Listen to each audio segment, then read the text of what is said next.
Hey everyone, welcome back to Jar's Toy Emporium, and today we are doing episode 2 of Realizing Retail. Now if you guys remember in episode 1, towards the end of the video, we talked a little bit about Mercari.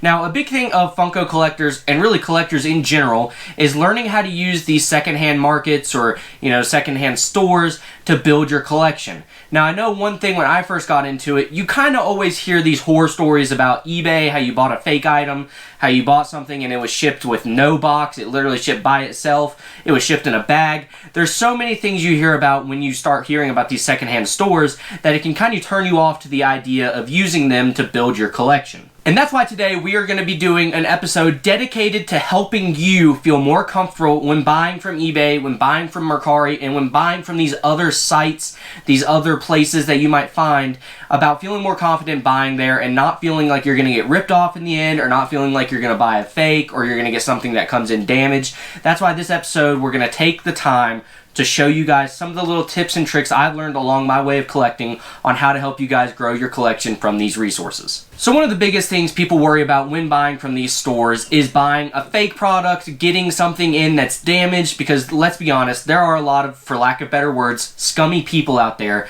that really don't care about what happens to the product once it leaves their hands. Now while it's in their possession, they might take great care of it because they know it's a way for them to earn some money, but as soon as that thing's gone, as soon as they've earned money from it, they could care less. So I know one thing that always worried me was buying a fake, was one of the biggest things I still worry about, even though I've been doing this for a little while now and have gotten very comfortable, is making sure that the shipping is going to be good, because I am an inbox collector, so obviously I like for the pops to arrive in great condition, and there's just a lot of other things that can come up and a lot of other things that can worry people when buying from these places. So number one on our list of getting more confident with using these resources is the first thing I always do when I find a product that I want to purchase from somebody is I go straight down to their profile, I look at their ratings, I look at their feedback, because you can find out so much information in a matter of seconds when you look at those places. So often when I look at those seller feedbacks, I can find if other people have had success buying from this person. You can a lot of the time see how many sales they had, which is a really big thing to keep an eye on. You can see how long they've been on the platform. You can see how well they ship products. You can even sometimes look at what they've sold in the past, how much they've sold it for, and then you can use those pictures that they posted when they made the listing, and then use the buyer feedback to see if that product actually arrived in good condition. Now that's one thing I love to do, especially on eBay. I will definitely go to their feedback. I will look at how long their account has been made. I will look at their feedback. I will look to see if people have given them props on how well they shipped it, how fast they've shipped it, because obviously we want to get these things in our hand as quick as possible. So we look at the feedback of how fast they ship the product to the buyer. We can look at, if the item was described accurately, which is another big thing.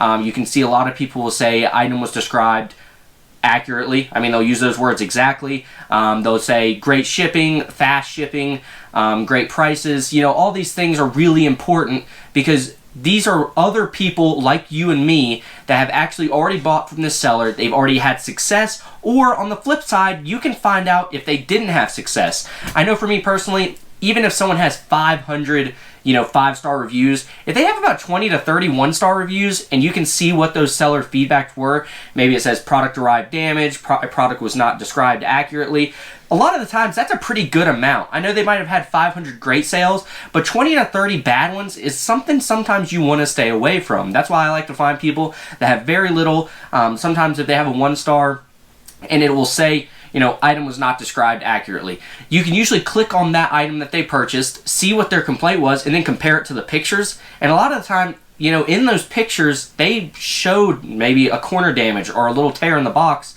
and maybe the buyer just wasn't happy when they actually got it in hand, or maybe they didn't pay close enough attention to the pictures to see that there was a tear. So that's oftentimes you can see things like that. I know a lot of the times you can see even the seller, replying to that buyer feedback saying, hey, message me, we'll get this worked out, we'll figure something out to make you happy. So those are things we always want to look for. Obviously that's the biggest thing for me. One of the best things I do is I like to go see what that feedback is, see if they have good feedback, see if they have bad feedback, hear about their shipping, see if they actually are accurately describing the products. And those are just some things that can keep you a little protected because you guys have some sample size to see if other people have been buying from that seller. So the second thing we're going to talk about, number 2 on the list for giving you more confidence when buying from Mercari, eBay, etc., is message the person. I message everybody every time before I buy a product. I don't care if it's up for bid. I don't care if it has a buy it now. I don't care if they've already marked the price down $5, $10. I am going to message that person. I think you can get so much information just off seeing how they respond to you. A lot of the times I will ask, hey, great pictures. Thank you for posting those pictures up on there. Do you notice any damage in any, sort of shelfware or anything like that that might not be able to be seen in those pictures? Most of the time, the good sellers will be like, absolutely, here's some extra pictures of the edges, the corners, here's what the sticker looks like from behind and from the back, because obviously a big way to tell a fake is if the sticker has been peeled or if it's been, you can always tell from looking at the back of the sticker if it is really firmly put on there. Seeing if you can see through the sticker, stuff like that. So those sellers, whenever I get those type of responses, I'm always like, okay, this is a good seller that knows what they're doing. They're looking to make a sale and they actually care about what they're putting out there because they want people to come back to them for more products. I can't tell you how many times there's been a person that I bought from, and when something else comes around that I'm looking for, I go straight to their seller page to see if they have what I'm looking for, because I've had good experience with them. They've done great job shipping my product. They come to me quickly in great condition. And they've been just kind. That goes a long way when you're trying to sell something, is if they're actually being kind with it. So that's a big thing I like to do. Message them, get a feel for how they're responding. If you get someone that's responding with a lot of one-word answers, or one of my least favorite responses, when I get this response, I almost automatically don't buy, is when they say, there's already pictures posted. I already looked through these pictures. Obviously, I'm wanting to just confirm, because a lot of the time, people will use fake pictures to post stuff. There's been a couple of times where I bought a product, I maybe didn't ask for pictures, I thought the pictures were really good, and then I get the product and it has a stain down the front of the picture, or down the front of the cardboard on the pop box or something like that, and I'm just like, that wasn't in those pictures. And immediately I'm returning that pop 9 out of 10 times, unless it's something really minuscule, maybe a little tiny tear that could have happened in shipping. It could have been out of their control. But I hate when I get that response. That's something I would definitely be wary of, is make sure they're willing to work with you. They're willing to send you some additional pictures. They're willing to talk about the product. I think that's a big thing. So that's definitely something I would do for number 2, is make sure to message the seller. Now, like I said, I mentioned this before, number 3 on my list is definitely going to be ask friends. Now, if you have some friends that are, comfortable buying from Mercari and eBay, I have some friends that aren't as comfortable. They're kind of just getting into collecting. They're learning a little bit about that stuff. So I'm more than happy when they message me, hey, what do you think about this product? Does this look like a good seller? Ask your friends. If you have some friends that are already in the collecting game, they've been using eBay, they've been using Mercari, they've been finding some great deals, they've been finding some really cool people to buy from. Don't be afraid to reach out and ask them, hey, what do you think about this? A big thing where, all collectors are scared of is buying a fake.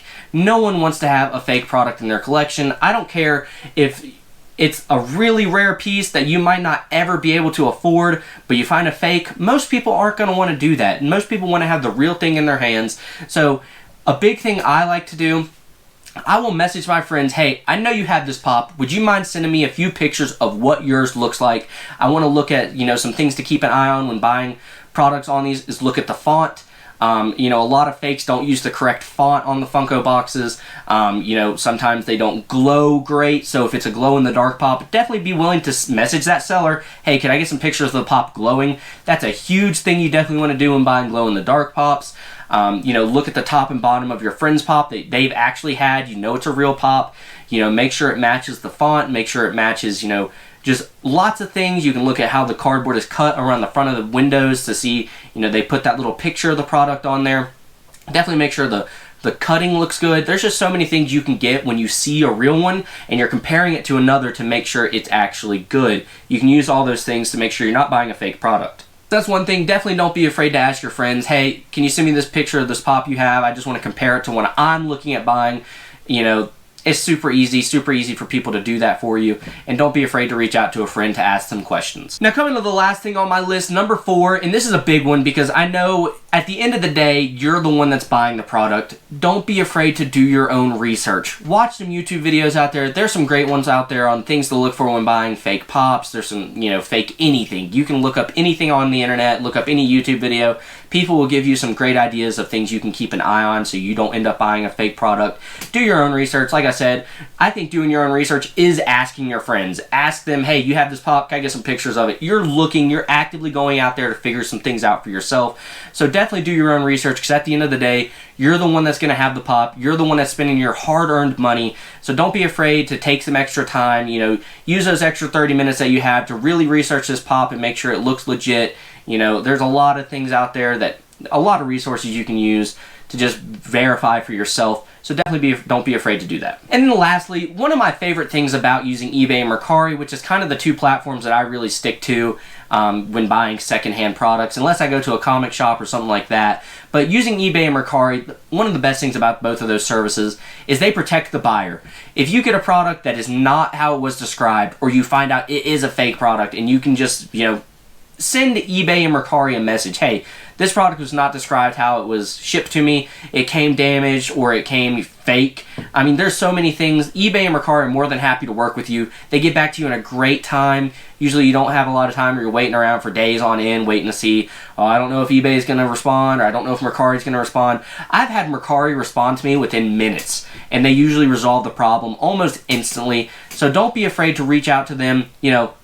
That's the great thing about these, is they are protecting you, the buyer. This is their business. They don't want that reputation of, oh, everything sold on eBay is fake, everything sold on Mercari is fake.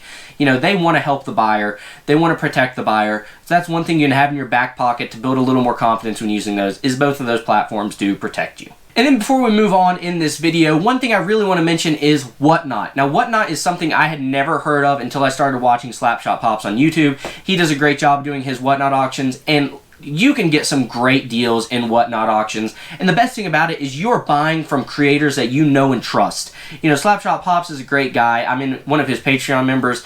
I love buying from him on Whatnot. I know that I'm going to get great shipping because he's a collector. He wants to send stuff to people that are going to keep it in their collection. He doesn't want it to get to them damaged. He's going to send it in great condition.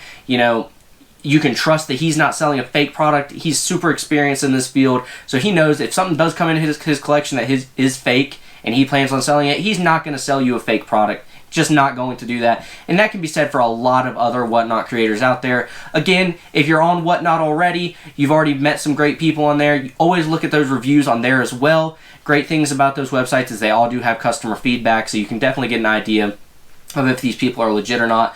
But that's one of my favorite platforms I've been using a lot recently, is Whatnot. You're buying from creators you are actively watching, you actively trust, and you just can't go wrong when you're actually trusting somebody and you actually have full faith in them that you're going to get a great product. So if you watched episode 1 of Realizing Retail, at the end of that episode I mentioned some of the pops I got, and I actually got one of them in hand today. I finally got it in the mail from Mercari, and so I thought I'd go ahead and show it off to you guys, and that is the glow-in-the-dark Khonshu right here from Box Lunch. This is an absolutely awesome pop. I was super ecstatic when I got this pop. It came in great condition. It looks amazing, and this completed my line of glow-in-the-dark Moon Knight pops. So like I said, Realizing Retail, each one of these 3 pops right here that I'm going to show you guys, these were all pops that I had mentioned to you all that you guys could get to build this collection. Remember, we're using retail prices, trying to find some great deals, $25 and under, just to include some shipping prices in there. And these 3 pops are an awesome shelf presence. And let me tell you, I mentioned it before, I already turned the glow on all 3 of them together. It looks absolutely spectacular. I'll go ahead and throw that picture up on the screen of them all 3 glowing. If you want to see that picture as well, you can definitely go check me out on Instagram at Jars Toy Emporium. I'll be posting that picture today, just talking about those things, showing these glows off on these pops. They looked absolutely amazing, and that just goes to show, remember, we spent under $25 on each of these pops. We got the Khonshu for $13. We could find that Moon Knight glow in the dark for right around $16, $17. The Mr. Knight was right around $16 or $17. That's all under $25 after you include the $7 shipping that's usually charged on Mercari. So look, those are 3 pops you can definitely put on a shelf. They look amazing, and we're building an awesome collection for retail prices. That's going to do it for episode 2 of Realizing Retail. I got some great ideas coming up for some really cool pops that you're not going to want to miss in episode 3. Hopefully this gave you guys some more confidence buying on eBay, buying on Mercari, some tips and tricks that I've used over the years, and I've had great experience on all those platforms. I've not really ever gotten a pop in bad condition Fortunately, now I know sometimes it can still happen. You know, once you can have a great seller, once that pop leaves their hand, we're at the mercy of UPS, FedEx, USPS. So at the end of the day, we can do all we can do, but if they aren't taking care of their products, then, you know, we can kind of be out of luck sometimes. But like I said, I've never had that experience. I've been very fortunate to get great products every time. So I hope these really help you guys out. I know these are tips that once I found them and once I had been told by other people, it gave me a lot more confidence buying on those sites. And I still use them almost daily when I'm looking for stuff. So I hope that helped you guys out. If it did help you guys out and you enjoyed the video, please hit that like button, hit that subscribe button. I really do appreciate it. Go follow me on social media. On Instagram at Jar's Toy Emporium. Like I said, we're doing a lot of posts on there every day for the rest of the year. We've been slacking a little bit. We're going to get back on track. But thank you guys so much for watching. That's going to do it for episode 2 of Realizing Retail, and I will see you in the next one. Bye.